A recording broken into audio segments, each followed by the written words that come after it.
Good afternoon, dear researcher and invited guest.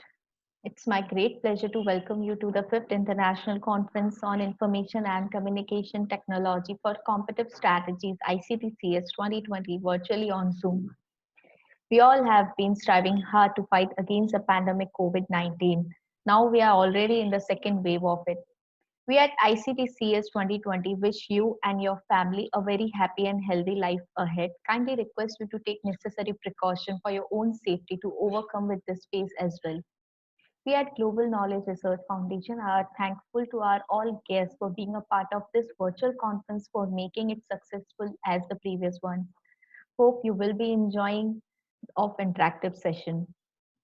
I would want to let the presenters know that they will be given only 8 minutes for the entire presentation and 2 minutes for any queries. I humbly request to stick to the allotted time.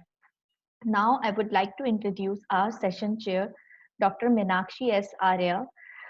She is a professor of computer science at SRM Institute of Science and Technology, Vardepalani campus, Chennai. She has a various academic and professional experience background spending more than 15 years. She has been part of the organizing committee of various international conferences. She has published paper in a reputed journal and conference, and she has many more chapters in her credit. She is a senior IEEE member and fellow of IETE.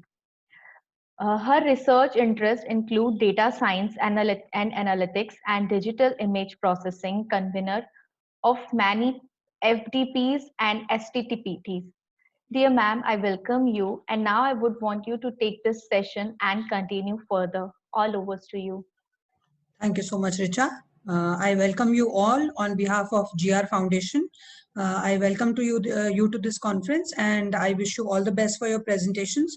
So, not taking much of your time, we'll start with the presentations. May I invite the first presenter, which is the first paper, a model-based system for intrusion detection using novel technique, hidden Markov Bayesian in wireless sensor networks. And I invite Gauri Kalnoor to deliver her presentation. Gauri.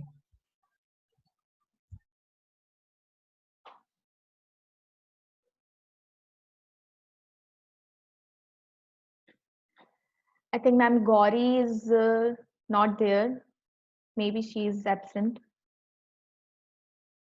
So we can call up our next presenter. Yeah, we can start with the next presentation. So it's effectiveness of online shopping advantages of healthy food products on consumer buying behavior. And the presenter is Rupam Srivastav. Rupam, are you there? So ma'am, it's Amarnath Gupta. Okay, Amarnath, sorry, my mistake. It's Amarnath Gupta. Yeah, are you there? Good afternoon, all. Yes, Good ma'am. afternoon. Yeah. Good afternoon, all the organizers. It's been a privilege and honor for me to present my paper in this particular platform. I would like to share my PowerPoint presentation before starting with the presentation.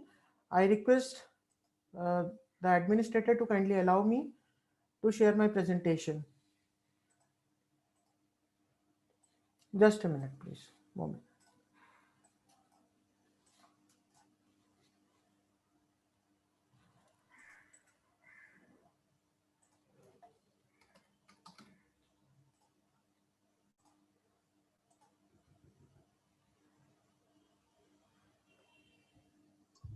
Amar, are you able to share? Richa, can we help him if he is having some? Ma'am, actually, I'm trying to. problem? Yes, ma'am. I'm actually facing this problem only. So I have to share my presentation. There's a screen share option Okay. at the bottom. Yeah, there's a screen share. Okay. First, I need to open my presentation.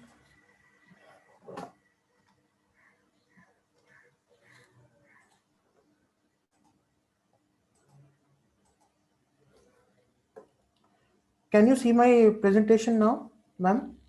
Is it visible? Yes, please go ahead, Amar. Okay. So I just want to share something related to fast-moving consumer goods. Fast-moving consumer goods is basically the fourth largest sector of India, and as far as the particular topic is concerned, it is a part of my PhD research, and I'm pursuing my PhD from Symbiosis International University. Through this particular research, I just wanted to understand what is the effectiveness of online shopping advantages of healthy food products on consumer buying behavior. So I have tested this online shopping advantage as a variable for my study. Now let's move ahead. The purpose of this particular study was to examine basically the connection between consumer buying behavior and the online shopping advantages for packaged healthy food product brands. So the healthy food product brands which I have considered were actually Herbalife, Amway, Patanjali, Dabur, and all other packaged food product categories like Britannia, Parle, which are into this particular healthy food segment. And the second purpose of this particular study was to provide the knowledge and the insights on effective online marketing strategies. I just wanted to know what are the effective marketing strategies which are being used by the marketers for engaging the particular consumers for brand building or for brand awareness or for creating a purchase intention. So that was the purpose of the study. Looking ahead with the design methodology and approach, I can say that the Cronbach alpha test was first of all conducted to understand whether the test for reliability of a scale is valid or not. So the scale was found to be reliable because the value was above zero point 0.8. The standard deviation was calculated to know what is the variation in the opinion of the responses. So standard deviation figure results have also shown that the responses were moderate only and the responses were not too extreme. So I have considered only packaged food brands for the study. That is the limitation and scope of this study. SPSS 22 version was used. Primary data was basically connected through the questionnaire, which was designed on a 5-point scale, and it was distributed online as well as offline. The responses were collected, and then it was found that 392 complete responses were there, from which the data was actually analyzed. So, and the researchers have also conducted ANOVA test and F test to test the null hypothesis of the study. And then finally, we applied the correlation test to understand the relationship between the variables. So that's how the methodology was. Now, moving ahead, the research gap which was found from the literature survey, it was observed that there is an absence of enough examination on understanding what is the overall effect of internet shopping strategies on the consumer buying behavior, or basically if there is any linkage between the shopping risks and the consumer buying behavior toward the packaged healthy food products. Based on that, the following research questions were identified. The first research question was, is there any shopping advantage for the consumers while buying the healthy food products online? And the second one was, is there any relationship between the consumer buying behavior and the online shopping advantage on healthy food products? Now, to the jury members and those who are just watching this presentation and hearing this presentation, I just want to tell that the online shopping advantage over here means the online rebates, the discount offers, and all such kind of benefits and incentives which are being given to the consumers when they are shopping online. So these are the online shopping advantages. Now, moving ahead, the research objectives which were framed based on the research questions and the research gap were mainly to study the relationship between the consumer buying behavior and online shopping advantage of packaged healthy food products, and to explore whether the purchase intention of the consumer is influenced by the online shopping advantage or not. So these were the primary two objectives for the study.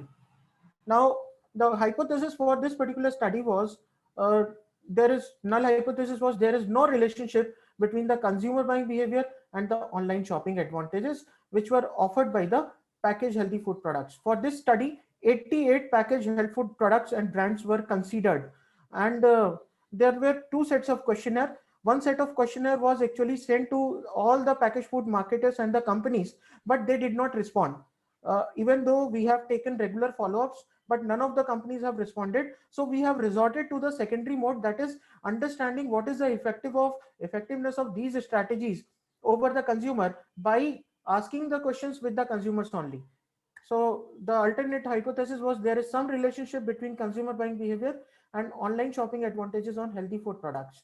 Now, for testing this hypothesis, this correlation test was applied. As you can see, the Pearson value, the mean value was 0.462 and the p value was 0.000, which indicates that basically the calculated p value is 0.000. This is under 0.05.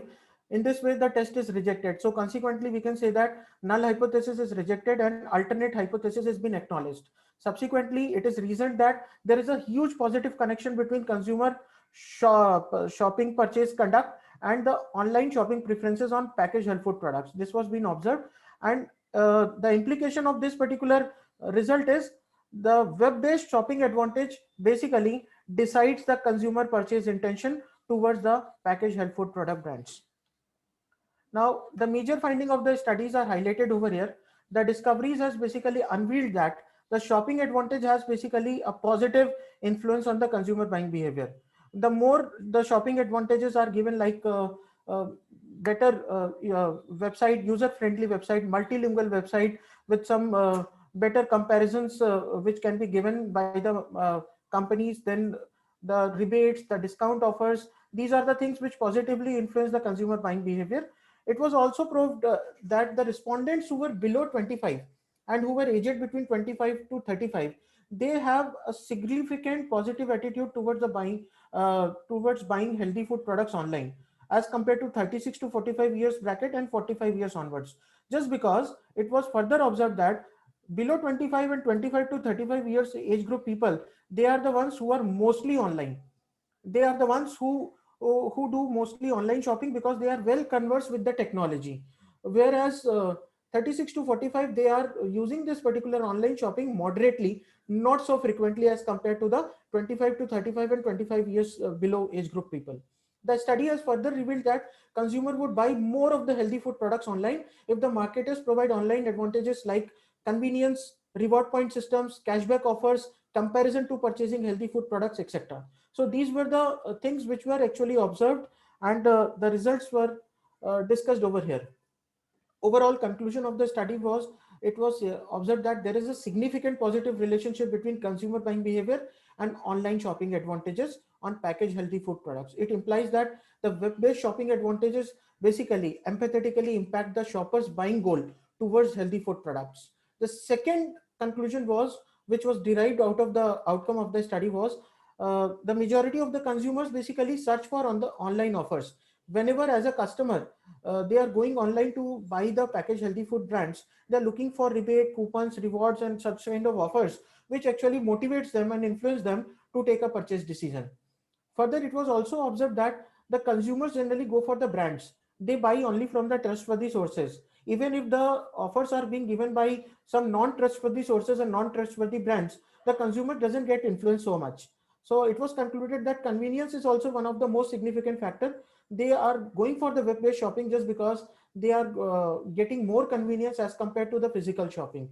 So these are the conclusions. The research limitations were basically, the study was basically conducted in Pune and Mumbai region by considering the students and employees. So it could be a possibility that the findings of which have been derived from this population will not be generalized finding for the entire population of the country. So, and the second limitation was, the study is conducted basically considering the packaged healthy food brands. So it can be further extended to other segments of the FMCG, like you have OTC segment, you have consumer durable segments. So this can be conducted over there also. Household care segment is also there. So the company can conduct this particular research to understand which are the variables which influences more, because as we are facing the COVID pandemic, such situation has turned the shopping behavior totally changed, and the consumers are mostly going for online purchases. And since this research was conducted last year, but this is more valid today, because as I am conducting another research, and I have found from my recent research that 70 to 80% of the consumers have shifted to online purchasing today as compared to the physical mode of purchasing which was there earlier before COVID. So this research work will have definitely a scope for the future researchers and for the industry as well. Thank you so much. That's all from my side. Now I am open for the questions from the panelists.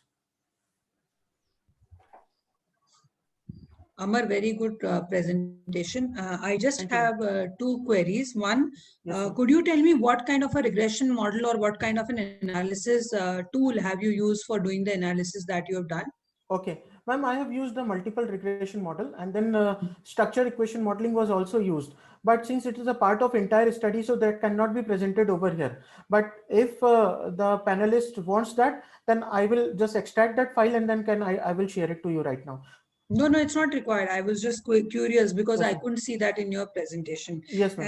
And second would be, would you say that your research fits into the machine learning domain or data analysis domain? That I was not very clear on. Okay. Ma'am, it would be under data analysis domain. So what was the size of the data set that you had taken? Ma'am, the size was 786. Okay. And And how many parameters did you have, attributes in your data set did you have? Ma'am, there were 40 plus attributes which were considered for the study. Okay. Okay. Thank you so much. Thank you, ma'am. Thank you. Richa, should we move on with the next presenter? Yes, ma'am. Okay, so I would like to now invite Mr. Rupam Srivastav to present his paper on a review of multipolarity in sentiment analysis.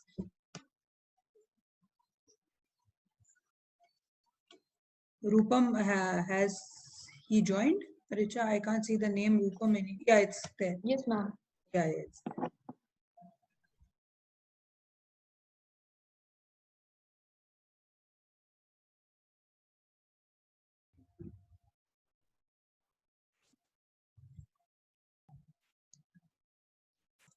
Rupam, can you please start your presentation?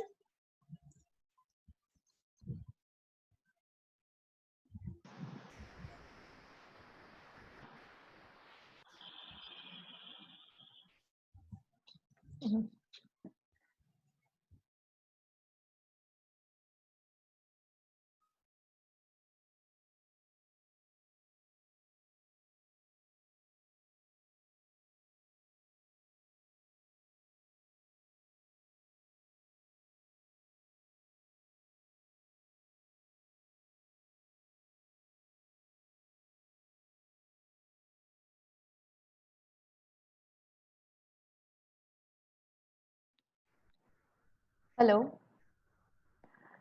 Rupam, you are not audible.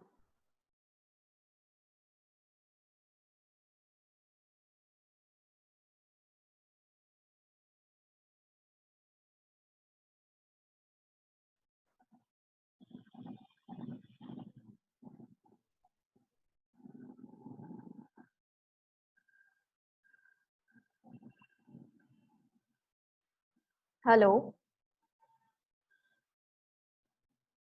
Hello.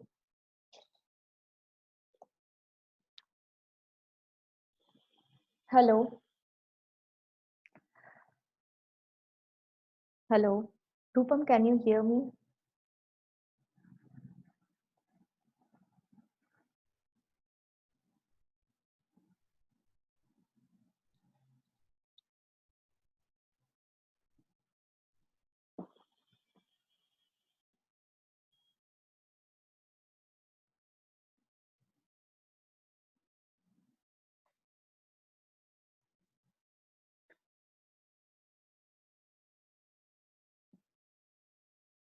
Hello, can you hear me, ma'am?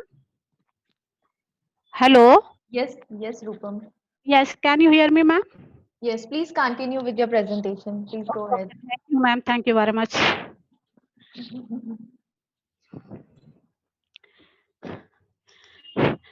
Good afternoon to all. I am Rupam Srivastav. I am doing research from Sri Venkateswara University, Uttar Pradesh. I am going to present my paper, a review on multipolarity in sentiment analysis. Introduction. Sentiment analysis is the computational study of people's opinion, attitude, and emotion and sentiment. Sentiment analysis performed on the textual data. A natural language processing and machine learning play an important role in sentiment analysis. Some application of the sentiment analysis is given here. Social media monitoring, brand monitoring, customer services, politics, and better product analysis, market research. In these areas, the sentiment analysis are used. Some sentiment analysis challenges are given here. Word ambiguity. A word ambiguity, it shows the different meaning using a same word. For example, The story is unpredicted and the steering wheel is unpredictable.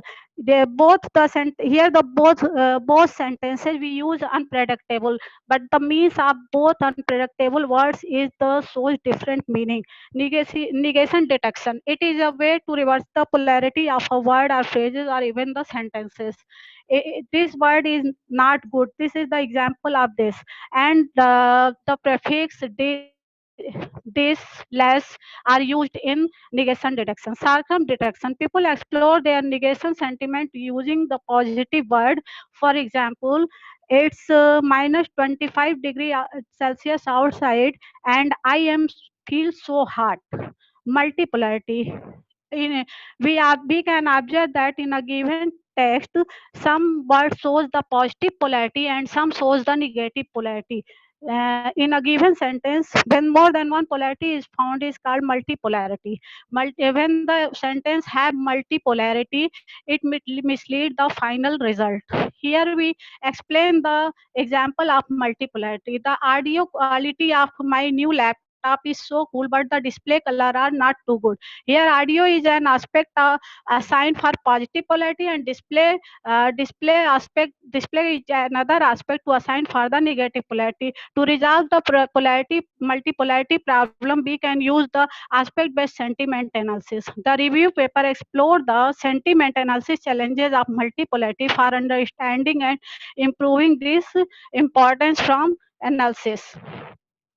There are approaches in sentiment analysis are rule based, automatic, and hybrid. In rule based, a set of human crafted rule to identify the subjectivity, polarity, or subjectivity opinion. It uses the various NLP technique like stemming, tokenization, lemmatization in it.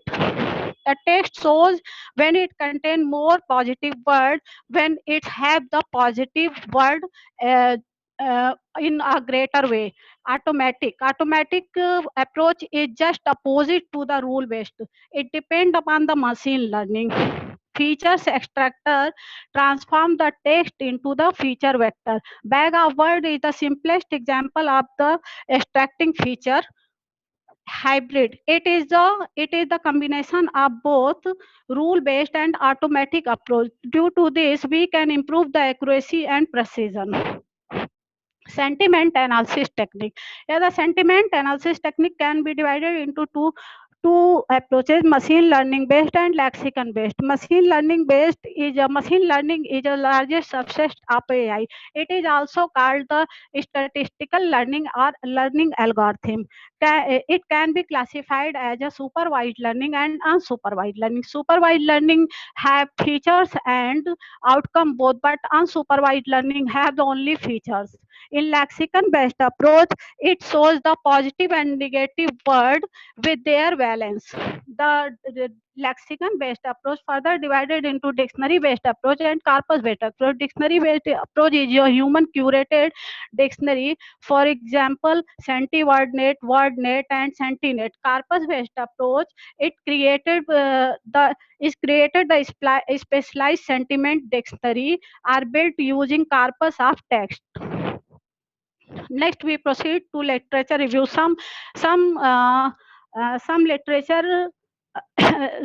some researchers do the work in the way of multipolarity, like Morgan Merchant. They use the lexicon based method and feature as a unigram. Their work is based on the multipolarity word detection. Doa Moane is in this paper, they focus on the importance of sentiment analysis challenges like a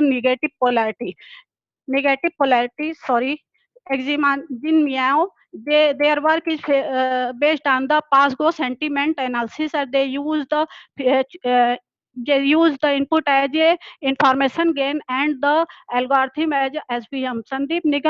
Uh, Sandeep Nigam focus on the paper, the taxonomy of the different sentiment analysis of the method. We analyze that the above review paper that has been described the multipolarity challenges to improve the sentiment analysis. In the area of researchers have done the magnificent work with especially multipolarity. Here the Morgan Merchant, they focus dual they focus the dual task. Their multipolarity, their message polarity, they focus on the impact of domain, and among all 5 domain, the F measure give the best result. But the progress is more sensible, plus 1.46% versus plus 0.70% in domain confident due to smaller data set. The Sandeep uh, focused the paper that they shows the logistic regression, and TF-IDF vectorizer shows the best result in their paper. They use the stop word and trigrams as a feature, and their result is 82.59%. And Tino Moreno is the work based on the general language text. They use plugin lexical approach technique. Their algorithm returned a precision of 54.69% and accuracy of 84.21%. Doam introduce improve accuracy of negative review. They include the 5 polarity of stages, and all stages their level is 87.4% for the negative precision. In technique indicate the 10% of increases in performance. They some researcher have in their work they use the technique algorithm feature and data set. A table is display this. The Morgan Merchant uses the lexicon based method, and they use the algorithm supervised and unsupervised approach. They use the feature as a unigram, and their work is based on the Amazon review data set. Though Marne use the lexicon based technique, and NEP bias and SVM as used as the algorithm bag of word feature. They use their work is based on the review data set. Jin Meow is used the machine learning and natural language processing, as they use SVM, Canon, and NB feature used as POS. They use their work is based on 2 dataset, C-trip dataset and Guhao dataset. Sandeep Nigam use the supervised learning, logistic regression, SVM, and they use the TF-IDF and feature used as a trigram. Their work is based on the sentiment 140 dataset. After after studying the various approach and models related to the technique of multipolarity issue of sentiment analysis, we observed that the NLP technique is quite popular approach used in researcher for the classification of polarity. There are few work of multipolarity based on the approaches, and it has been observed that they outperform the large number of domains. Limitation is that it based upon the predefined lexicon. Future work is can be discussed as the classifying the sentiment of emotions. References are given as per the paper, review paper, and thank you to all. Hello. Hello. Hello. Hello. हाँ ma'am. Hello. Yes ma'am. Hello. Hello. Yes ma'am. Hello. Hello. Any question ma'am? Yes, Rupam, I would just like to ask you 2 questions. The first question Yes is, ma'am. what is the format of references which you have used? I couldn't see any specific format that you have followed. Ma'am, I use the format of IEEE based. Okay, but all the papers were not in IEEE format, so you can probably look over there. Yes, Second, ma'am. what I could see is that the literature which you have taken is very old, because in especially lexical analysis, people are using a lot of latest algorithms. KNN, SVM and all, they were very old algorithms. So probably you can include some latest research papers also in your study.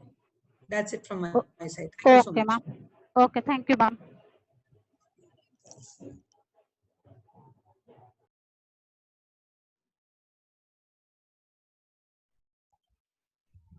Yes, for the next paper, I would like to invite John Colaco for presenting his research on enhancement of performance in the disc-shaped, my mistake, sorry, apologies.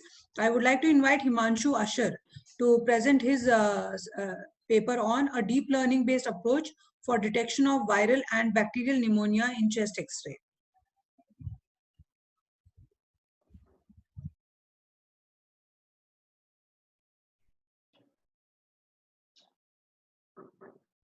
Richa, is Himanshu around? I again cannot see the name. Yes, ma'am. Imanshu is not there, and the next one, John Kalako, is also not there. Okay, so then we will invite the And next. yeah, and Pushkar is, I didn't see their name. Yeah, even I can't see the name. So then we'll move on next. Yes, ma'am. It's yeah. If Narendra Lalchand, are you there, Narendra? Yes, ma'am. Okay, Yes, so ma'am, I am there. I would like to invite Narendra for presenting his paper, Lung CT Image Segmentation, a Convolutional Neural Network Approach. Okay. Over to you, Narendra. Okay. Good afternoon, ma'am. Good afternoon. Please start with your presentation. Let me share my screen. Today, my presentation is based on lung CT image segmentation, a convolutional neural approach. So this is the outline of my presentation, introduction, related work that I will cover in discussion. Um, as we know, cancer is a growth of abnormally and uncontrolled cell. It can damage the surrounding tissues, spread far from its origin. Malignant cause death, and it could grow from every cell type in the human body. So cancer that begins in the lungs is called primary lung cancer, and cancer that spreads to lungs from another place in the body is known as secondary lung cancer. Although CT imaging accurately captures the images of lungs, the physicians still find it difficult to identify nodules that are cancerous. And the reason for this is due to the continuous cross-sectional images produced by the CT scanner. That means more number of images were produced and required for each cross-section to be analyzed. And because of this, it demands extra effort to put into detecting the lung cancer by the radiologist, and therefore there is a chances of high probability of error. So developing a computer-aided diagnostic system can help the physician and radiologist to interpret the CT images accurately to improve the accuracy. Subsequently, automated research to diagnose lung cancer early includes significant steps such as pre-processing, segmentation, nodule identification, nodule recognition, and false positive reduction. So related work regarding to segmentation of lung is challenging because segmentation of lung is difficult because of locational non-uniformity. Conventional approaches for detection of lung regions are mostly based on the intensity model and morphological. These are the conventional approach used by the various work. So Tong et al. That I preferred propose adaptive threshold method for detection of lung region, and then using contour model lung vessels is separate out. So overall accuracy of this is 85% reported on the thoracic clinical data of 90 is achieved. And incremental constant non-negative matrix factorization for three-dimensional lung voxels by data cleaning with region map and data clustering was proposed by Hosseini. Sun presented an enhanced active type model for segmenting irregular lung area from 40 pathological CT scanning images. Adaptive threshold based method for segmentation of lung was proposed by Mutajagan. Again, in this, some of them have not reported exact accuracy, but uh, different parameters were shown. Krzyzewski trained a deep CNN model with 5 layers. It uses only the 5 layers of convolution, with the compose of the 16 million parameters, and it is a fully linked layer. Uh, After that, Anthimopoulos come up with CNN, convolutional neural network, with the 5 layers, and with leaky ReLU as a function, method of average pooling with 3 fully connected layers.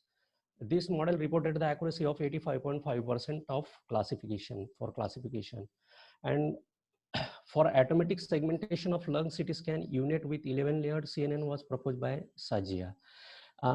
In the analysis of biomedical image, the absence of large annotated samples is a constraint.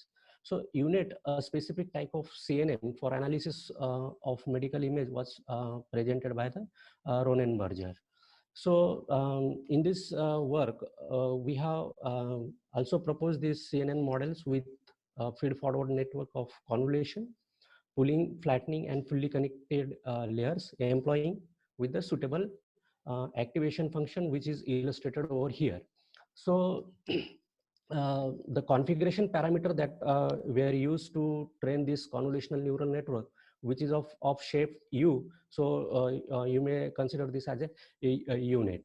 So the input image size is given 64 by 64 because original data set that we have taken from the Kaggle, it consists of 247 images of 512 by 512. But due to um, um, computational constraint, I have resized it to the 64C by 64. Number of epochs used were 10 and optimizer function were used as a add-on. So dropout is of 0.25 and learning rate that I have chosen is 0.8. And for the evaluation purpose, loss function is binary cross entropy and evaluation metric is Dice coefficient to measure the accuracy of segmentation. So basically, we know very well that when we are considering the this deep type of network, which is unit we have used, so data requirement becomes larger. So to improve the performance of computer vision, more and more data is required. So proper training of the model, it is required to have the sufficient large data set, and the data set which is available on the that I have used is only having 247 images. So if I would like to increase the data size, data augmentation can be used. So common data augmentation operations are zooming, rotation, horizontal flip, vertical flip, shift, shearing, and cropping. This figure 2 shows this city image with augmentation operations. One important thing that this augmentation is applied on the their ground truth as well as on the original images. Here, a sample CT scan along with its ground truth is shown in the figure. Left shows the original image and right at the its ground truth. And the results that I obtained from this model, the accuracy and loss plot for validation and training is shown in figure 4. The set of validation achieves accuracy of approximately 92% or 91.69, while training accuracy is 90.85. So, and the training loss of 0.07 and validation loss of 0.08 is reported. Here is the result. Figure 5 shows the original image, its ground truth, and the segmented lung region over here. So conclusion is segmenting region of lung in CT image is one of the important steps in CAD system, because based upon that we are able to do next task of finding the nodules which are cancerous or benign. Then accurate segmentation of lung region is very important and required. So the presented work uses rescaling of the original image that I already discussed in order to save the computational complexity, and further accuracy of segmentation can be increased by increasing larger training data set with the original dimensions. These are the references that I have used. Thank you.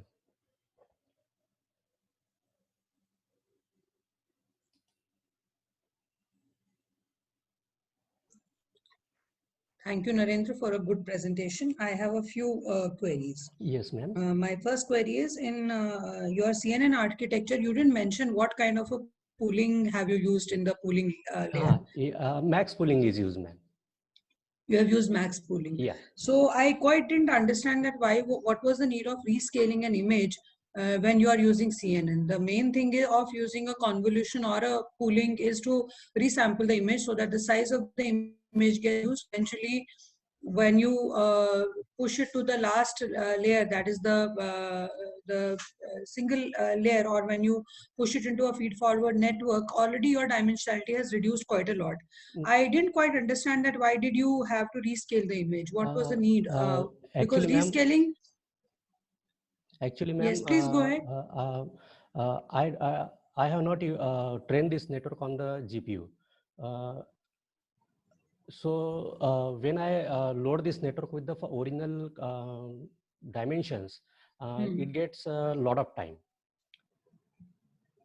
No, but in Colab, if you just run the program in Colab and just use the runtime environment as GPU, so it should not be an issue. So probably you can one point which I found over there, that if you are resizing an image, a lot of information content is lost, whereas Yes. convolution followed by pooling will not cause it will just subsample the image instead of losing information content. That was my one question.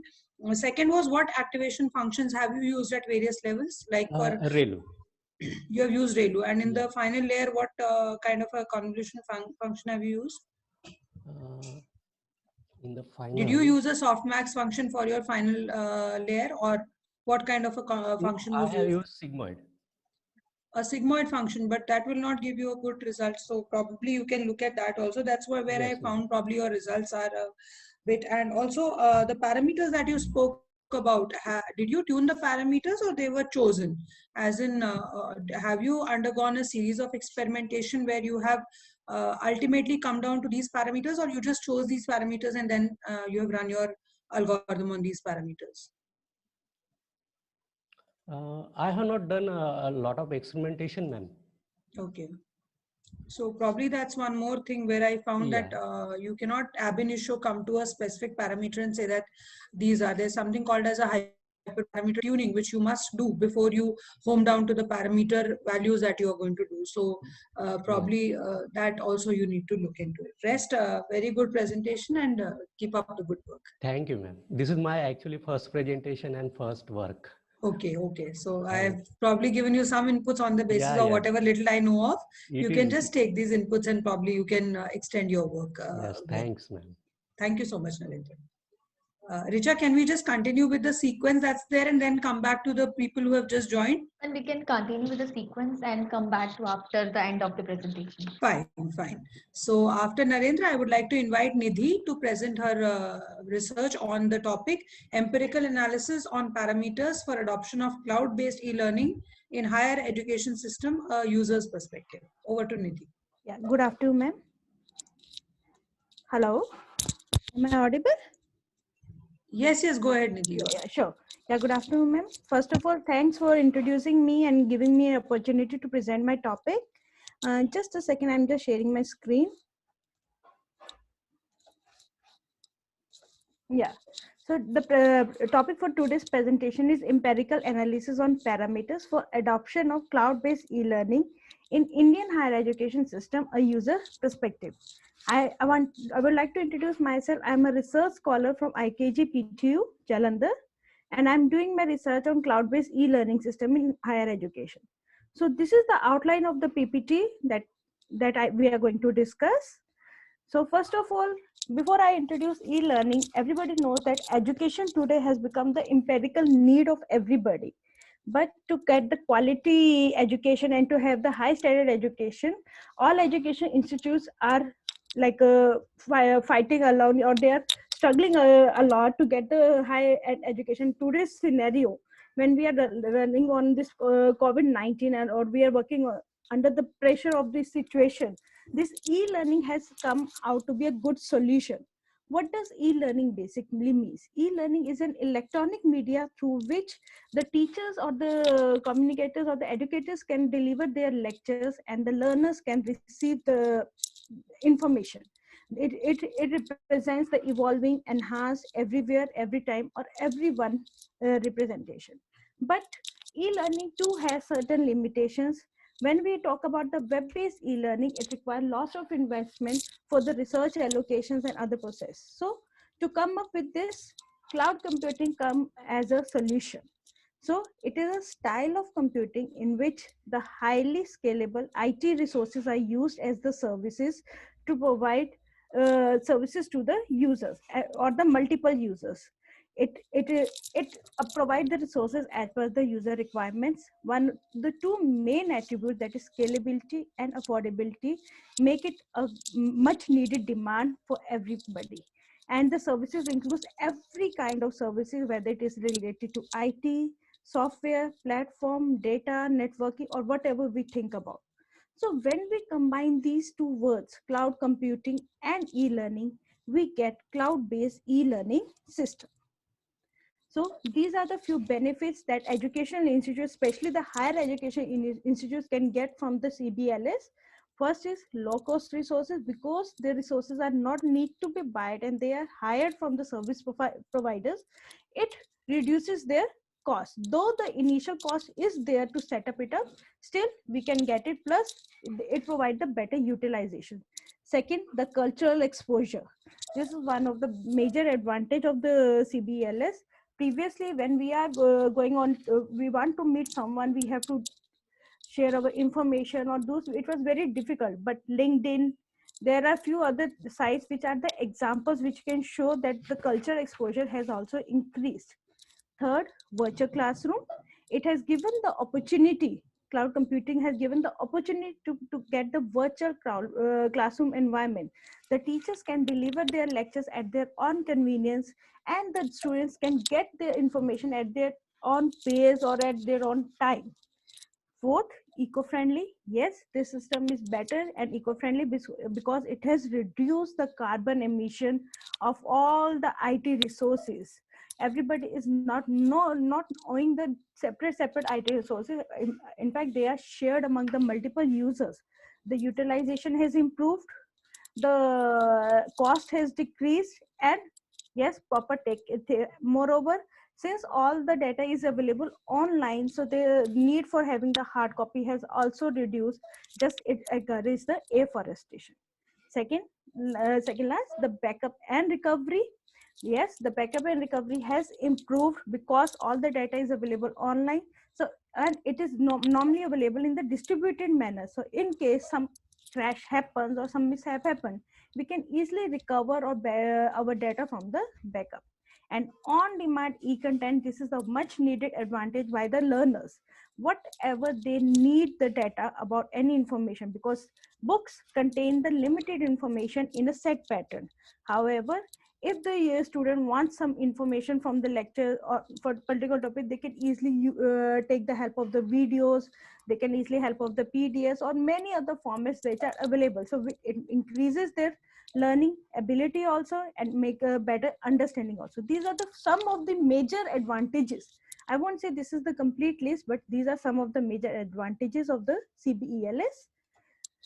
There are few challenges also, since everything is online. So CBLS requires high network performance. Next, security and confidentiality. Every data which is lying online, it is lying externally at the data center. So every user has little bit of hesitation that unauthorized access may happen. Next, lack of multilingual resources. Most of the e-content that is available till today also, they are in the English language. But in country like India, in which we have multiple lingual available, we have cultural diversity.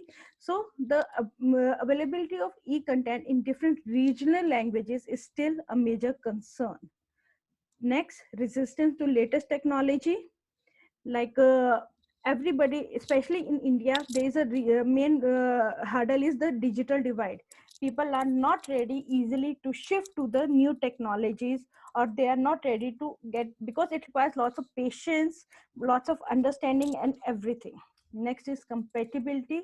To shift from the previous or the present environment to the cloud environment takes lots of issues. May not be it may not be necessary that the compatibility may happen. Last, vendor lock-in.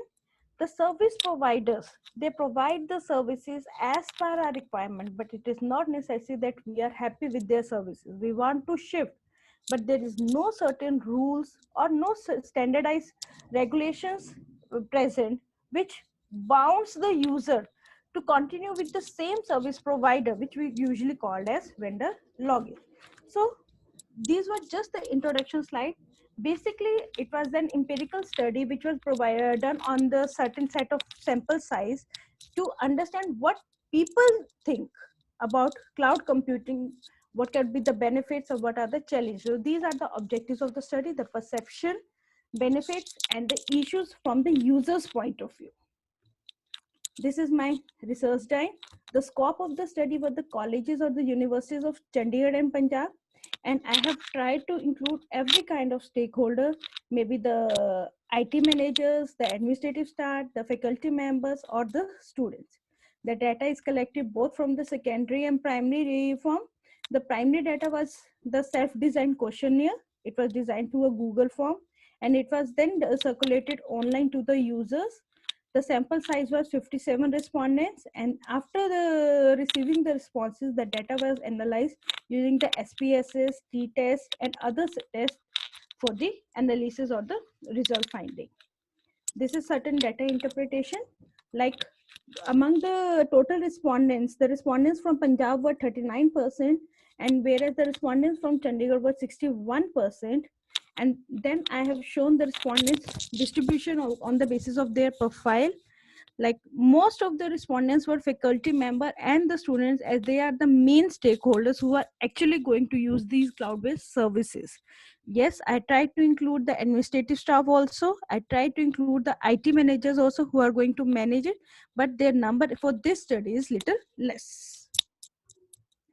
Then, according to the research problem, my first research problem was the perception or the knowledge of the stakeholder. So when I do that, when I applied the t-test, it was found that the respondents who have already used. Sorry, ma'am, you have 1 minute only. Hello? Hello? Am I audible? You have only 1 minute. I'm sorry, sir. I'm not able to understand you. Dear presenter, you have a last 1 minute. You have to conclude your Okay. presentation. Okay, sure, ma'am. So these are the, like, those who are having the knowledge or those who are willing, it shows that the users are willing to implement this. These are the responses in the term of frequencies about the questionnaire. I will come directly to research analysis. When I applied the research analysis, it was found that the 5 major parameters or determinants. One was technology, second is personal, organization, environment, and certain are the barrier parameters that act as the challenge. Under technology, the best or the major is the self-paced learning in different formats and compatibility. For personal knowledge about the interest or about the cloud computing. Under organizational support and encouragement. Environment is the government support, and barrier are like data security, internet connectivity issues, CSP login, as I have already discussed.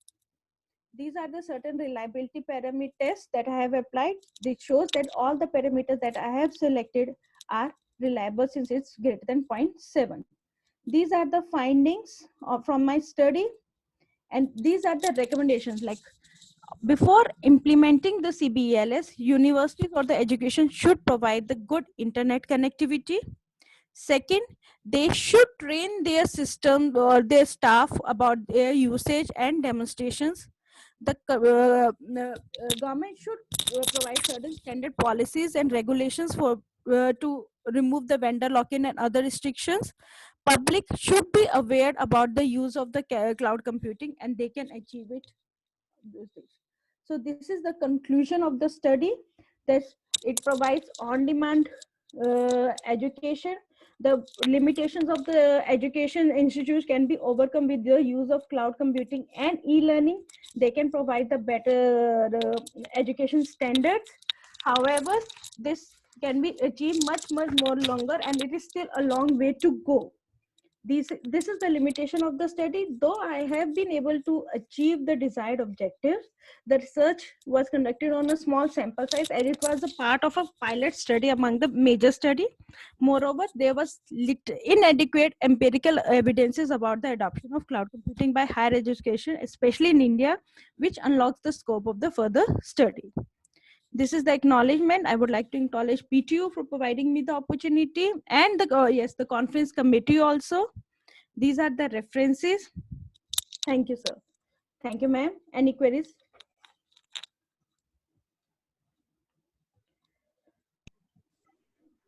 Nice presentation, Nidhi. I just Thank you, have ma'am. a few points to make. You have already mentioned that in your limitation.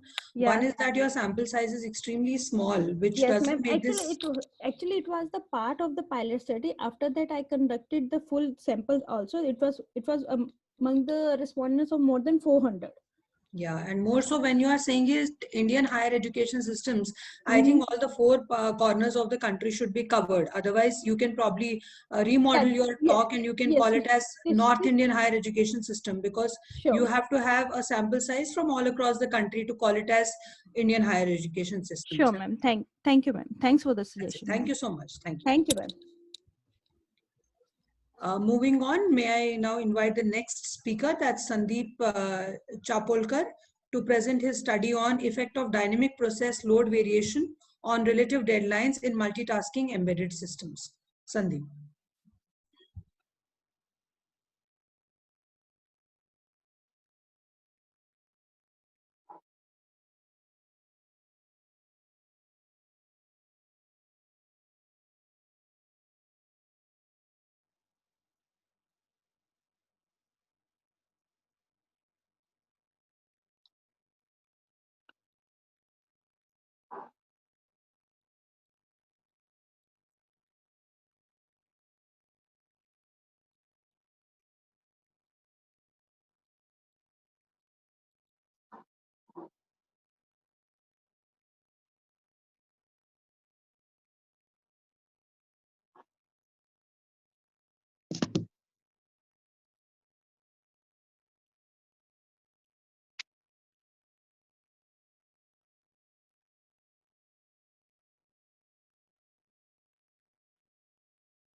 Two minutes, ma'am. Just share the slide.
Uh,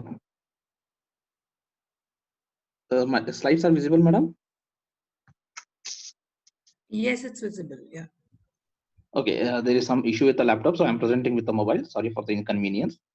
Good afternoon to all. Myself, Sandeep Chafalkar from the Anand Sagar College of Engineering, Bangalore, and I will be presenting on effect of dynamic process load variation on relative deadlines in multitasking embedded system. So basically, the presentation is related to an embedded system in real-time environment. So these are the contents: introduction related work and absolute and relative deadlines. And then we will be comparing the two very commonly used scheduling algorithms for the embedded systems, rate monotonic and earliest deadline first scheduling. Then how are they affecting the real-time deadline in a relative deadline analysis, that will be discussed, and then the conclusion. As we know that in any real-time systems, the time consumed by the system plays a very important role, because whenever a system works, how much time does it take to complete the job is the most important aspect, and with that is the measure of the performance of the system itself. Basically, in the hard real-time system, which is one of the classifications of the embedded system based on the time constraints, in the hard real-time system, it becomes very critical that the job assigned to the system has to be completed within the stipulated time period or the deadline. So in such cases, the system will be designed for its peak load, as we know that most of the systems will be working on the various load in its lifetime. it may not be working at its peak load all the time. Whereas however, in the hard real time, the system design itself should be done for the peak load, which obviously includes much higher frequency processor and also leads to additional thermal stability analysis and its features. And that, of course, is going to increase the cost of the development as well. Here we can see that there is some work done already all based related to the real-time systems. The system basically is depends completely on the time what it takes. The correctness of the system is not defined only by the accuracy of the output, rather than how much time does it take to produce the results. If the system is expected to produce a result in 1 millisecond, then definitely it should take close to 1 millisecond, either much earlier than that, or nor later than that. If the system is completing the job much earlier than what is required, then it implies that there is an overuse of the resources. And if the system is giving output much later than the requirement, then that would lead to other complications and some disastrous aspects in the hard real-time systems. So in real-time system, the correctness is decided based on the time. These constraints will lead to a different set of softwares which needs to be implemented and embedded on the real-time systems. So the contribution of these will be around 70% of the total development cost. And the way very commonly used scheduling algorithm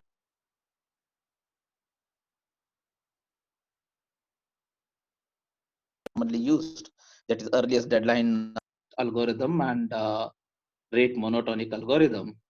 Whereas EDF is a dynamic priority allocation algorithm, and RM is basically a fixed or a static priority algorithm. So here both the algorithms are compared to understand the clear picture of how the real-time system work. So in the system, there will be some foreground and background processes which will always be working. So some processes will be very periodic and hard deadline which has to be completed within stipulated period, whereas there can be a set of processes which are not very stringent with respect to their time constraints, and they might be triggered sporadically or aperiodically in the system. So the criticality of the process in the system depends on the type of the process which is currently being executed. So based on that, the minimum response time is expected for critical tasks, whereas other tasks can have a little bit flexibility or relaxation in their response times. And so the absolute and relative deadlines are the two major parameters which will be defining the system performance. For any process, the absolute deadline is very easy to calculate, because the absolute deadline a developer or the programmer himself can calculate based on the MIPS ratio of the processing unit, or even the clock frequency indirectly. Whereas a relative deadline is much more complicated analysis, which not only depends on the process which is being executed, but rather it also depends on total how many processes are there in the system at any given instant of time. That is where the peak load analysis comes into picture, because dynamically the number of processes in the system is going to change in real time or in the real scenarios. Therefore, the performance of the system also varies according to the number of processes which are there at a given instant of time. So we can see here the two equations are written. One is for the absolute deadline, one indicating a relative deadline. Absolute deadline is quite simple. That is the waiting period of the particular deadline, because there can be some higher priority processes which are being waiting in the queue or being executed by the processor, and then the time taken for the particular process for the execution itself. So that makes it the absolute deadline. Whereas the relative deadline, when we want to calculate, that becomes a ratio of a summation of all the higher priority processes available in the queue plus the execution time of the current process for which we are calculating the relative deadline to the number of processes one less than the total number of processes in the queue, or the number of processes which are of a higher priority than the process which we are uh, considering for the execution.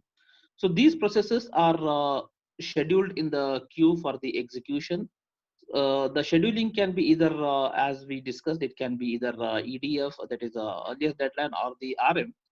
Uh, the implementation of RM is quite simple, as many kernel supports the algorithm, because it's easy to implement the RM algorithm compared to earliest deadline first, because EDF requires a dynamic priority allocation. So that continuously there is an overhead of calculating the priority itself, whereas RM calculates the priority at once for entire set of the processes to be executed, and then later there won't be any dynamic variations in the priority of the process. Hence, the implementation of RM becomes a simple compared to EDF. However, Dear, there is dear significant. presenter, you have last 2 minutes. Please go to a conclusion slide. Yeah, sure, madam. Uh, okay, these are the some comparisons of EDF and RM scheduling. The systems will be classified in three different cases: in best case analysis, average case analysis, and worst case analysis based on the number of processes. The worst case analysis is very important for the hard real-time system, wherein all the processes in the process, we say that the system are considered to be triggered at the same time. Then whether the system is going to handle the total load, what is there. So that will be calculated under the worst case analysis. So for that, we have to calculate the variation. The frequency is also considered here. How much the frequency has to be scaled to reach the deadline. Here in the relative deadline analysis, we can see that the probability of preemption for any process is given by the product of probability of preemption for the process uh, and the summation of all the execution times of the other processes. The proportionality constant is also calculated based on the ratio of currently executing the process and the summation of all the other processes which are available in the scheduling queue. So that gives a proportionality constant based on which a relative deadline is calculated with the probability of preemption and the uh, probability preemption and the relative deadline analysis. So the frequency scaling factor, the frequency scaling is proportional to the relative deadline and the absolute deadline. The constant of proportionality is a k, which is a coefficient for the proportionality. If the relative deadline is greater than the absolute deadline, then the k will be negative, which is indicating the requirement of increasing the frequency or scaling up the frequency. Whereas if the difference is positive, then it indicates that the k is positive, and that would be leading to reduction in the execution. So this analysis lead to a conclusion that the variation in the frequency also impacts the power consumption, and by reducing the frequency as and when required, we can definitely save the power, and that improves the lifetime of the system as well. And these are some references which are used for the presentation and making this thing. Thank you. Open for the questions, madam. Thank you, Sandeep, for the presentation. I just have one question to ask you, that when you say dynamic process load variation, I couldn't see that with respect to deadlines. Where have you seen how this dynamic process load is varying? Like, I couldn't see that kind of an analysis anywhere. Could you just throw some light on that? Sure, madam. Basically, as I said, in the real-time system, the number of processes which are scheduled will be continuously varying. Sometimes the system may be in the standby mode, and sometimes it may be in the active mode. So whenever it comes to active mode, number of processes will vary. So the probability of preemption is going to change based on that. So the scaling of the frequency is required there. Whenever the system is in the active mode, the frequency has to be increased to meet the deadlines of all the processes. Whereas if the system is in the standby mode, then we need not operate the processing unit at the same higher frequency. Rather, we can save the power by reducing the frequency of operation. That was the basic idea behind this panel. So your research basically focuses on a single device, not on multiple, let's say, distributed systems. It doesn't work. No, we concentrate on single device with multiple processors, multitasking systems. Okay, thank you so much. Thank you. Okay, thank you, ma'am. After Sandeep, I would like to invite Tajim Mohammed to present his research on low-cost smartphone controlled remote sensing IoT robot. Over to Tajim. Thank you, madam, for giving me the opportunity. I am starting my presentation. Can you hear me? Yes, you are audible. Yeah.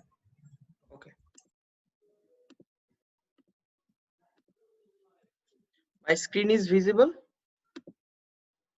Yes, Tajim. Okay.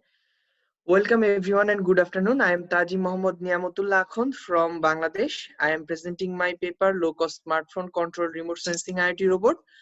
Here is the summary. This project is to make a robot which will be helpful for many people. This robot will collect data from a remote place and will be able to send those data to a remote cloud database. This robot will be controlled via Android mobile phone or other smartphones. We can control the movement of the robot by sending instruction via Bluetooth from our Android phone.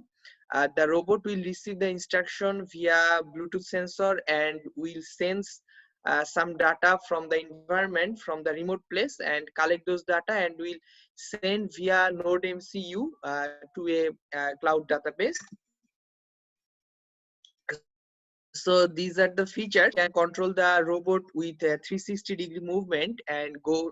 The robot can go to a remote abstruse place with the limitation of Bluetooth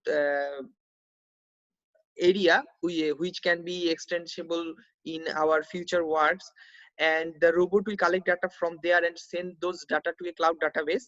If the place is virus affected or some other problems are there, the robot can collect data where human cannot go, and if we go we may contaminate by virus. Then the robot can collect the data from that place and can send the data to a cloud database, and we can monitor from our anywhere in the globe, and we can monitor with our mobile apps also. A mobile apps also has been developed to monitor the data, and we can also see and monitor the data from the cloud server. So here is the simple algorithm of it. At first the robot is connected with the mobile apps, and then it will receive data for its movement, forward, backward, left, right, and it will connect the data with its sensor, and it will show it, and it will send the data via Wi-Fi communication to a internet cloud server. Then we can monitor the collected data. Here is the simple methodology of in my left hand side, it is the movement methodology, how we can connect the smartphone with the robot and move it. And here is the methodology to send the data, collect and send the data to cloud database. And here is the circuit diagram of the movement part in my left side, and here is the circuit diagram of collecting data and send those data to a cloud server. And here is the hardware and software requirements we have used in this project. And finally we have got the outputs. It's just a prototype, not the final robot. It's just to move the robot and collect the data. With this prototype we have done with, we can show this one is the mobile app, and I am moving it. We have also connected a Raspberry Pi in our as I am working with the future version of this robot. It also have a camera, and in future it will recognize a person and also recognize the posture and gesture of a human and follow them. And by this time this paper is not working with that camera. and we are collecting data from cloud database from the robot and sending with cloud database. I can also show the real-time data which can be shown from here. These are the real-time data that robot is sending to this database. This is a free platform, ThinkSpeak, where you can monitor the real-time data and also show the graphs, and we can also analyze and export the data from this web page. And again, I can show that we have also made an Android app which can be able to show the data collected with this robot, and we can also apply this robot to e-health, where we can monitor a virus affected human, where I cannot go to the people to collect his data, temperature, and other body data, oxygen level. We can also monitor the patient from remote place with this with the help of this project. And this one is made low cost. Why we can call it low cost? Because we have used low cost microcontrolling unit, and as this work is not very complex, we can use Arduino microcontroller, and we are communicating with Bluetooth. Bluetooth is very not very expensive, and if we want to increase the distance, as Bluetooth can support only 30 feet distance, we can also use XB protocol. When it will be able to work within 1 kilometer range, then it will increase the cost. By this time we are using Bluetooth, that's why it's not not have that expense. And communication for data sending to server, we are using Wi-Fi communication, which is also a low cost way. We are not using SIM module or other costly ways. Prototype modeling, we have used DC motors and L298 low cost motor drivers, which are enough to move this prototype, but are also in low cost. Finally, this prototype has cost only 3,000 Bangladeshi taka. Whereas if we compare it with various remote sensing robots in market, they are very costly, more than 50,000 to 60,000, and so on. We have some further development plan. We want to increase the distance, controlling distance within 1 or 2 kilometers. We want to apply some machine learning um, to uh, to monitor the place and predict the future value of the place, or if we apply it with any patient, then we may apply some algorithms to monitor his body and his future conditions also. And here is the conclusion. This robot worked successfully, and this can move 360-degree angle and also collect data and able to send them to a cloud database, and we can monitor them, and also we can download the data from the cloud database. So thank you.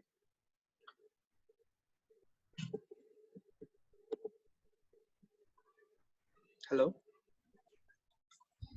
Yes, Tajim, a very good presentation made by you, and I'm very impressed with the product that you have designed. My only one question to you: why did you choose Raspberry Pi and not Arduino for your system? What was the reason for preferring Raspberry Pi instead of Arduino? Okay, thank you. By this time, for moving and data collecting, the Arduino is enough. But when I am working in my future plan, I want to recognize some person's face and gesture and posture. That is not enough with Arduino. It cannot process the image data, which Raspberry Pi can process. That's why I'm using Raspberry Pi in my future version. Okay, so you have as of now, because you are not using images, that's why I thought, is there a specific reason? So you've answered my question. Thank you so much, and very well presented. Thank you. Thank you. I think, has Gauri joined, Richa? Can we call her now? Yes, ma'am. Yes, ma'am. Yeah, so I would next like to invite Gauri Kalnur to present her talk on a model-based system for intrusion detection using novel technique, hidden Markov Bayesian in wireless sensor networks. Over to you, Gauri. Yes, ma'am. Thank you, ma'am.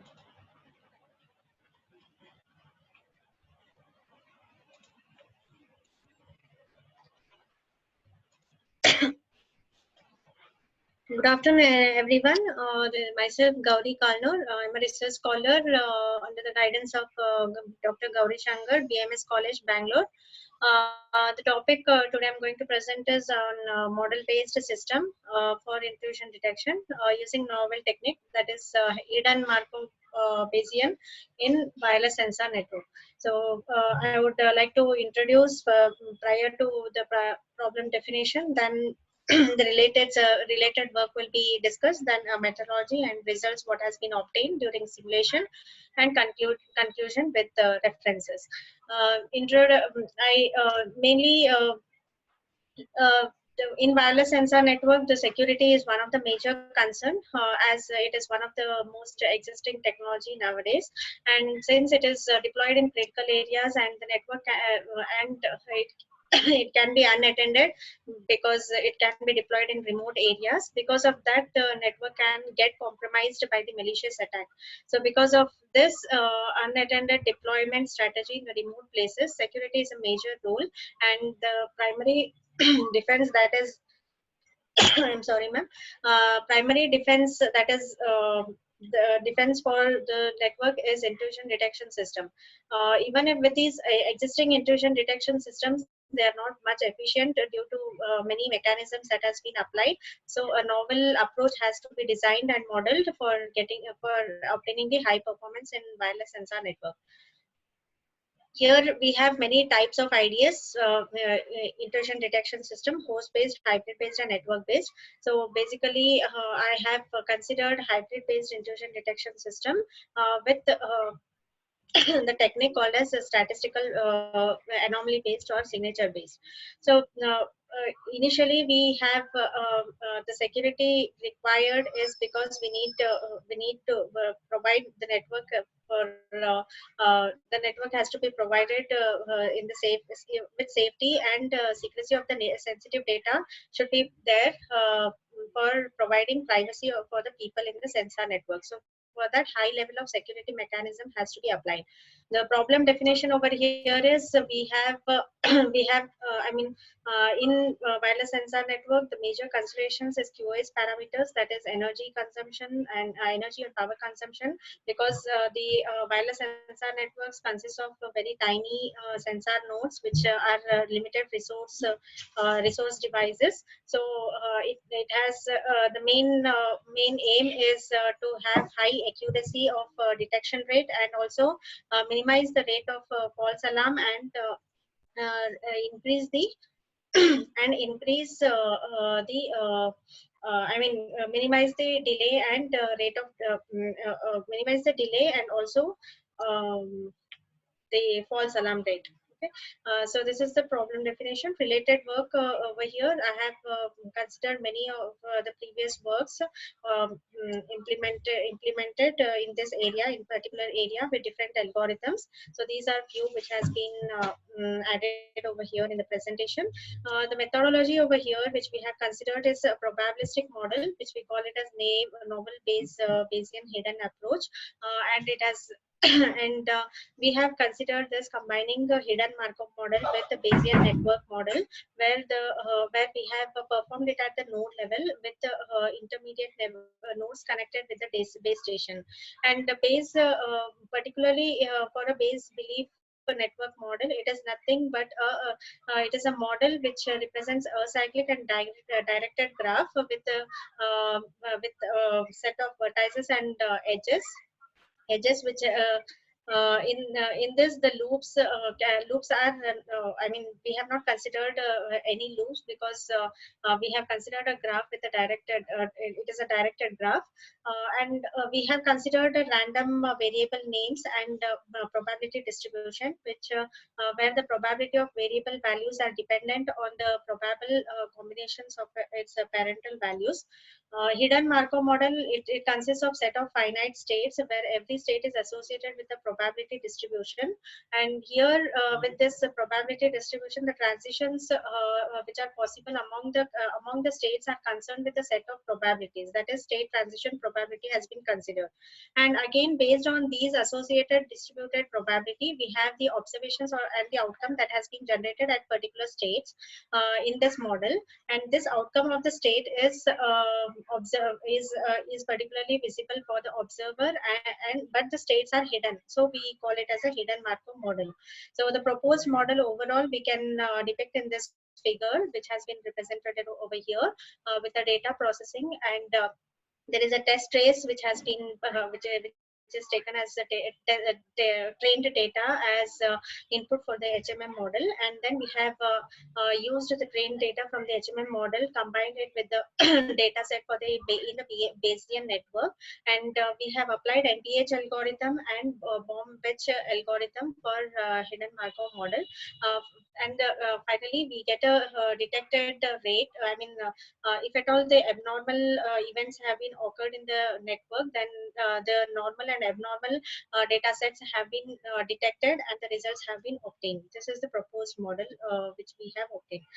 Methodology for intrusion detection. The first thing is we have in this IDS framework, we have different levels. It has been comprised of different levels of processing. The first one is at the level of reading of training data. The model based on this IDS is trained with the data set, and then it has been tested, and these tested data set are extracted from many different standards. Once this data set is chosen, it is pre-processed and the standard set of data is considered in the text format, and we have considered 41 dimensions with 4,900 4,09,000 records of where 10% of the total size has been considered. So it is we have completely considered it based on categorical, continuous, and binary types of data type attributes. Here we have the state transition model will describe both for both the normal and attack records, which we have calculated as number of state hidden variables, which is equal to the number of variables that has been chosen. And so the dimension for state transition matrix is 5 cross 5, and number of emission symbols, those which are distinct with M is equal to 18. The size of the matrix is considered with for emission transition probability as 5 cross 18. So we have taken at the initial stage the probability distribution pi is taken with the set of values. In particular, we have adjusted the HMM parameters in such a way that we can obtain the learning problem, and the given training set can also be observed, and it represents the best model for the intended application. We have Dear applied presenter, yes, ma'am.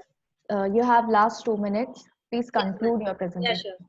We have applied Baum-Wech algorithm as mentioned in the in our proposed model. So it is also called as forward-backward algorithm. This is the algorithm, forward-backward algorithm, that has been applied for the HMM model. And once this algorithm has been applied, where we have calculated the new parameter values using the final accumulator values.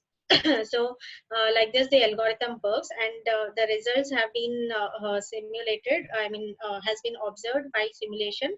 Experimental scenario has been considered by using NS2 as a simulator, network simulator, and we have observed that comparing to the mainstream methods, there is mainly in terms of detection rate and FAR, we have got better performance, that is higher detection rate and minimum FAR, false alarm rate. where we have got a stable performance for all the experimental type scenarios for different attacks, types of attacks and network structures. These are the average energy consumption and delay that has been occurred using I observed using proposed work compared with the mainstream method, that is weighted SVM algorithm.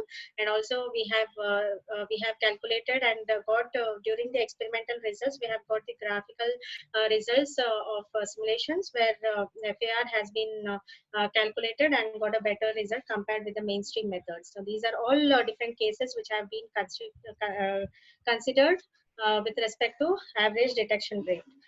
So finally, I can conclude saying that the proposed work is model based on the probabilistic model, which is combined with stochastic model. So the model is analyzed and designed using this novel approach, and based applying this decision function, that means for updating periodically. Experiments are performed for different types of attacks, and also intrusion detection is performed by applying this novel algorithm, considering different network structure for WSN.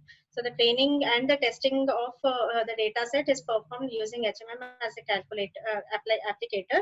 Finally, the simulated results is compared with the existing systems and has obtained the better performance than compared, using our proposed model NPH. So the model is run at the base station to detect the attack, and we have obtained high throughput at minimum delay with this proposed model.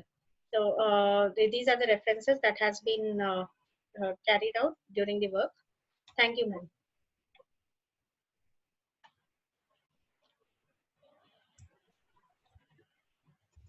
You can stop sharing the screen, Gauri. Yes, ma'am. Thank you so much for your presentation. I just have two things to mention here. You mentioned that you are using NS2 for simulation, right? Yes, ma'am.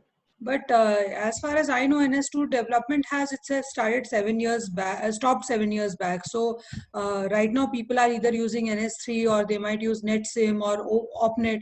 Why are you in 2020 using NS2? That I didn't understand. What is the logic or reason behind using NS2? Ma'am, this is the third work which has been carried out in my research work, and from the prior work I'm using NS2 itself, and I have found better.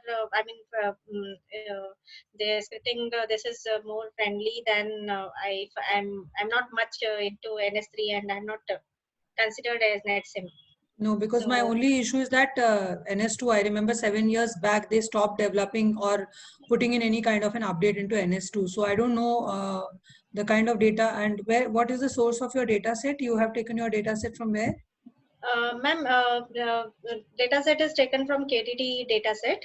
Which specific would that be? KDD Cup 99? What data set? Cup 99. Okay. Again, yes, that's a though that's a traditional data set, but for a research kind of a viewpoint, there are many superior data sets. That's a very basic research data set. So probably these 2 points you can look at. One is that you can probably use use OpNet or SimNet, or you can migrate to NS3, because NS2, when you will be defending your thesis also tomorrow, it will be difficult for you to justify how why are you using NS2 when it is no longer like the development has stopped 7 years back also. Yes, ma'am. Sure, I'll look into it, ma'am. Thank you so much. Thank you. I think we are just left with one more presentation, Richa. Yes, ma'am. The last one. Now I would like to invite John Kolako to make his presentation on enhancement of performance in the disc-shaped dual-band microstrip patch antenna for the advanced IoT-based 5G applications. I can start, ma'am. Yes, please start, please. You can see the screen, my screen. Yeah, it's visible. It's visible. Okay, thank you. So I am John Klasso, and one of the author of the paper titled Enhancement of Performance in a Disk-Shaped Dual-Band Microstrip Patch Antenna for the Advanced IoT-Based 5G Applications. So basically, now we all know that 5G is coming. It is a very advanced wireless communication system which supports a very high bandwidth and high speed. Okay, so So and also the advancement of the industry 4.0, the advancement of IoT devices is and technology is increasing day by day. Okay, and hence there is a need for these IoT devices. Okay, to get a very good bandwidth, a high data rate, in order to work it efficiently. So hence, and this is basically provided by a 5G wireless communication system. Okay, now for this, we have used a 5G millimeter wave band, which aims to increase data bandwidth. Okay, hence in this we have designed a microstrip patch antenna, which is circular patch antenna, which is most commonly used because of its circular in shape in size. Okay, a very compact size compared to others size, because they generally take large space or large size. Okay, and so we designed with microstrip fade line, okay, which provides a very high bandwidth with a good gain and good antenna radiation efficiency. Okay, so now this microstrip patch antenna basically consists of a plane, substrate plane. Okay, under that the ground plane. Okay, which is fed with microstrip transmission line. Patch we have proposed a circular shape, which is of high conducting material like copper. So design thing, what we have done, we have taken Rogers 5880 arterial substrate, which is having a lesser dielectric constant, because lesser dielectric constant give lesser amount of losses. Okay, and hence there is high number of chances of increasing the radiations. Okay, and we have chose the height of 0.6 and direct loss tangent of 0.011. So first what we have done is, using these equations, we have calculated the radius of the patch, okay, where f is a logarithmic function, okay, E is a relative permittivity or dielectric constant, okay, into log of pi f into is a height of the substrate. And from this we have calculated the values. Okay, and these are the values which you have got. A substrate width we have taken 10, substrate length 10, microfield line with 0.72, then length 1.9, is all measured in mm. Okay, then we have used two rectangular slots, vertical slots here, okay, in order to get that multiple bands, that is a dual band.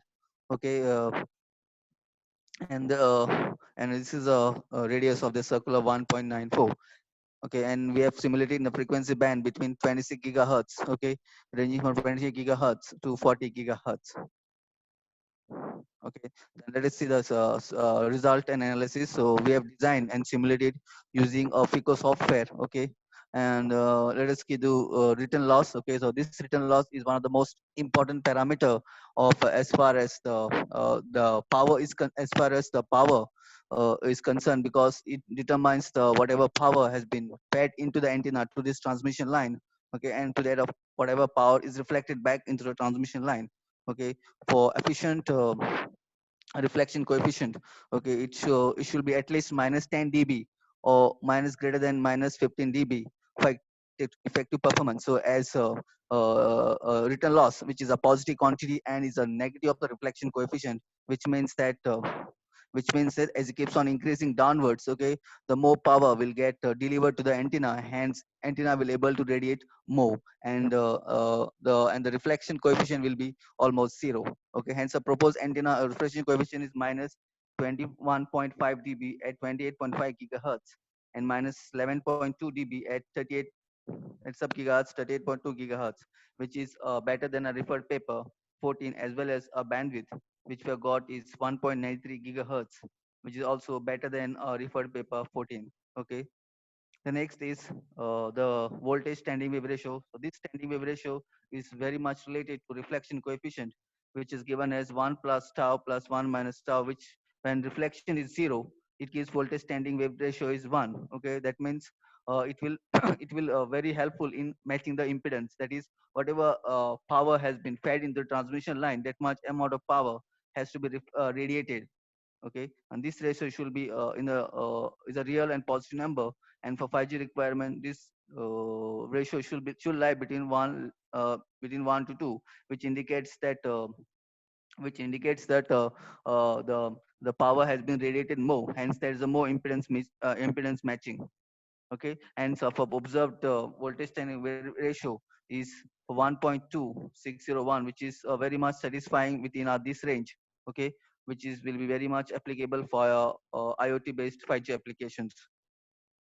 Okay. Then third is radiation pattern. Now this radiation pattern is nothing but energy patterns. Okay, it indicates how much energy has been radiated by antenna. Okay, and what is the gain of the radiated energy? What is the directivity of the energy? So this directivity is really much helpful in giving a very efficient long distance wireless communications. Okay, and this performance of this antenna truly depends upon its gain. Okay, and because high gains also have a narrow radio beams. Okay, these narrow radio beams are very much good for long distance wireless communications. Okay, hence this narrow radio beam increases the strength of the signal for very high data rates, which is very much needed for IoT devices. Okay, hence proposed antenna has a gain of minus 10 dBi. That is, it is isotropic source radiating in all direction equally. Then half power beamwidth. Now this is also related to the uh, radiation patterns is also because it gives the angle, okay, of aperture where the maximum power have been radiated. It shows the width of the radiated beam in degrees. Okay, it is also gives the angular separation, as angular separation is very much good, say around 1.6 1.8. Then electric field intensity. This electric field intensity on the antenna is also very important vital characteristics of the antenna, because this is what gives the this is what gives the high radiation, okay, on the patch antenna, because there is a movement acceleration and deacceleration of electric charges on this antenna patch. Okay, which increases the radiation efficiency. Okay, which creates the current density on the surface of patch, giving rise to high radiation to the antenna.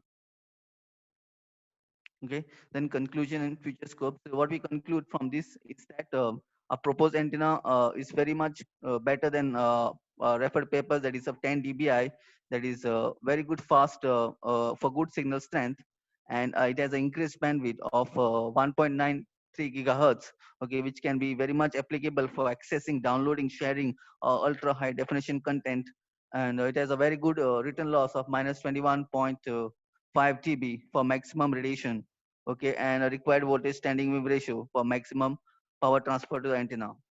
So what is the future skill? What we can do is that we can increase the bandwidth, or you can increase more number of bands. Okay, by using array, or by using meta materials such as split ring resonators, complementary spin resonators, or on the patch.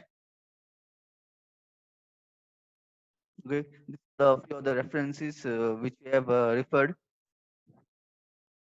Thank you.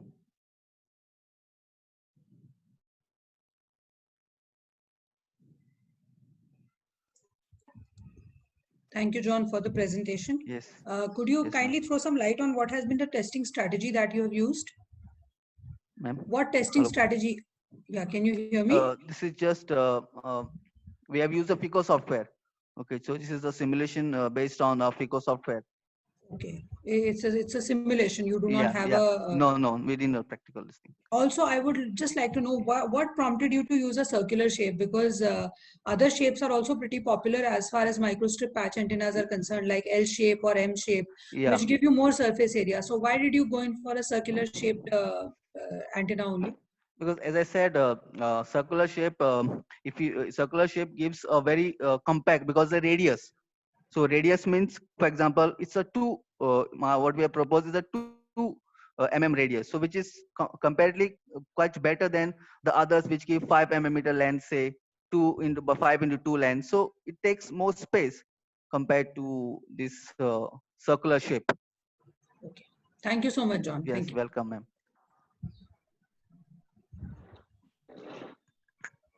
Ma'am, we done all presentations. I sincerely thank our researcher for the excellent presentation in this technical session. And thank you to all participants for being a part of this international conference. I hope this session was informative and knowledgeable. All the presenter would be getting their digital certificate payment receipt thank you letter through mail within 1 working days. Further, all the papers have already forwarded to the Springer for publication process. The publication will be live within 4 to 5 months. Kindly cooperate with the team of ICTCS. Now, sincerely, I would like to give warm regards to our session chair, Ms. Meenakshi S. Arya, for chairing this session. Thank you so much, ma'am, for your valuable time and presence. Thank you. This is greetings from ICTCS.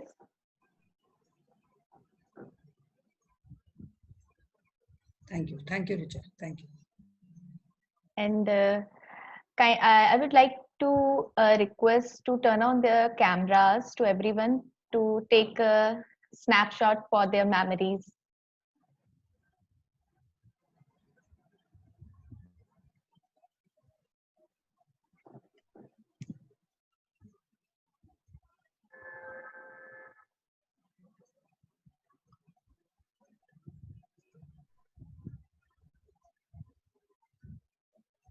Done. Thank you. Thank you so much, everyone. Thank you. Thank you, ma'am. Thank you, Richa. Thank you. Thank you.